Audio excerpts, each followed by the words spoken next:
युधिष्ठिर जी ने कहा, चाचा जी, जैसे पक्षी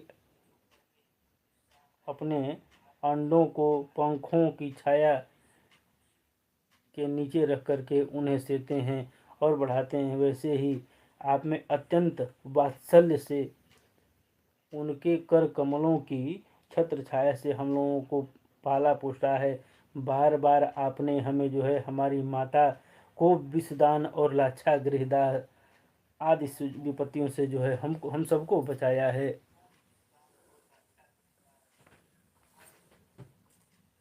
युधिष्ठिर के इस प्रकार पूछने पर विदुर जी ने तीर्थों और यदुवंशियों के संबंध में अब जो है युधिष्ठिर जी उनसे बात कर रहे हैं, पूछ रहे हैं। अपीनः सुहृदस्तास्त बान्धवा कृष्णदेवता दृष्टा श्रुता वा यदवः स्वपुर्या सुखमाशते। युधिष्ठिर जी ने पूछा, चाचा जी, आप तीर्थ यात्रा करते हुए द्वारका भी अवश्य ही गए होंगे। वहाँ हमारे सुहृद और भाई बंधु यादव लोग, जिसमें एकमात्र आराध्य देव श्री कृष्ण हैं, अपनी नगरी में सुख से तो हैं न? सुख से तो हैं न? आपने यदि जाकर देखा नहीं होगा तो सुना तो अवश्य ही होगा। युधिष्ठिर के इस प्रकार प्रश्न पूछने पर विदुर जी जो है तीर्थों और यदुवंशियों के संबंध में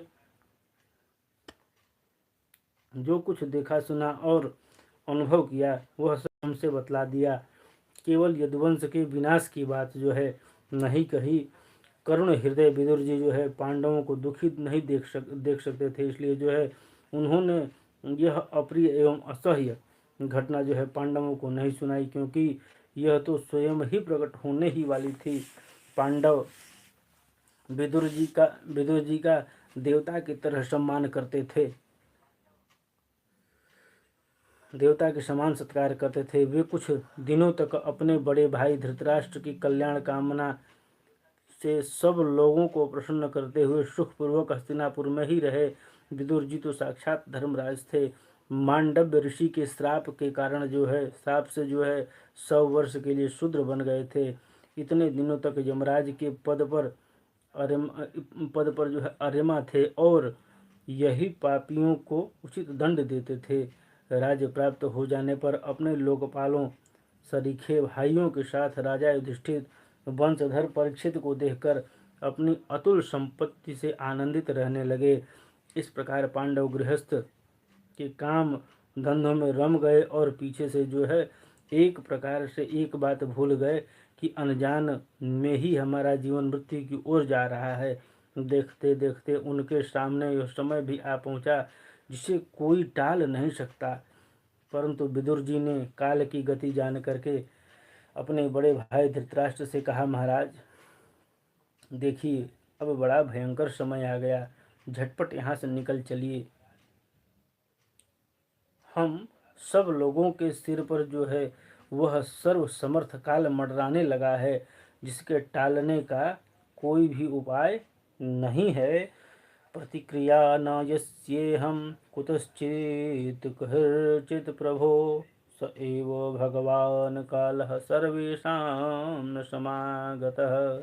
काल के वशीभूत होकर जीव का अपने प्रियतम प्राणों से भी बात की बात में वियोग हो जाता है, फिर धन जन आदि दूसरी वस्तुओं को की तो बात ही क्या है। आपके चाचा ताऊ भाई सगे संबंधी और पुत्र सभी मारे गए, सभी मारे गए। आपकी उम्र भी जो है ढल चुकी है, शरीर जो है बुढ़ापे का शिकार हो गया है। आप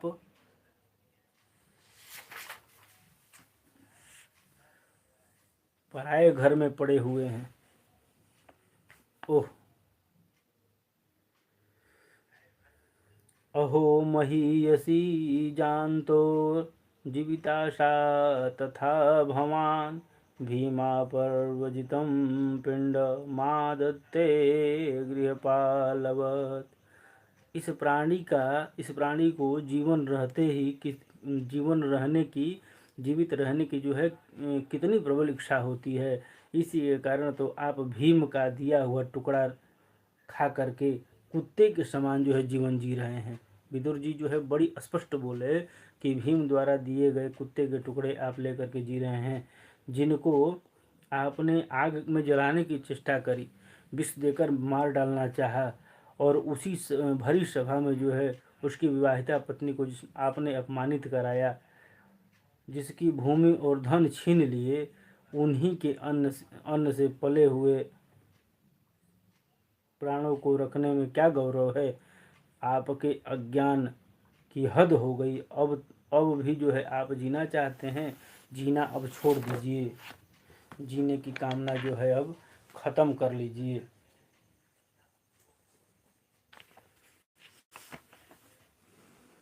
अपने छोटे भाई विदुर ने अब छोटे भाई विदुर ने अंधे राजा धृतराष्ट्र को इस प्रकार जो है समझाया। तब उनकी प्रज्ञा के नेत्र खुल गए। वे भाई बंधुओं के सुदृढ़ स्नेह पासों को काट करके अपने छोटे भाई विदुर के दिखलाए हुए मार्ग पर निकल पड़े। अब जो है जब परम पतिव्रता सुबल नंदिनी गंधारी ने देखा कि मेरे पतिदेव तो अब हिमालय की यात्रा कर रहे हैं, तो सन्यासियों को वैसा ही सुख देता है जैसा वीर पुरुषों को लड़ाई के मैदान में अपने शत्रु के द्वारा दिए हुए न्यायोचित प्रहार से होता है। अजात शत्रु युधिष्ठिर अब जो है दोनों लोग पीछे पीछे चल पड़े। अजात शत्रु युधिष्ठिर ने प्रातःकाल संध्या वंदन किया, अग्निहोत्र करके ब्राह्मणों को नमस्कार किया, उन्हें जो है तिल गौ भूमि आदि सुवर्ण दान दिया। उसके बाद जब वे गुरुजनों की चरण वंदना के लिए राजमहल में गए, तब उन्होंने धृतराष्ट्र विदुर और गंधारी को नहीं देखा, दर्शन नहीं हुआ। युधिष्ठिर ने उद्विग्रचित होकर के जो है वहीं बैठे हुए संजय से पूछा, संजय, मेरे वे वृद्ध नेत्रहीन पिता धृतराष्ट्र कहाँ हैं?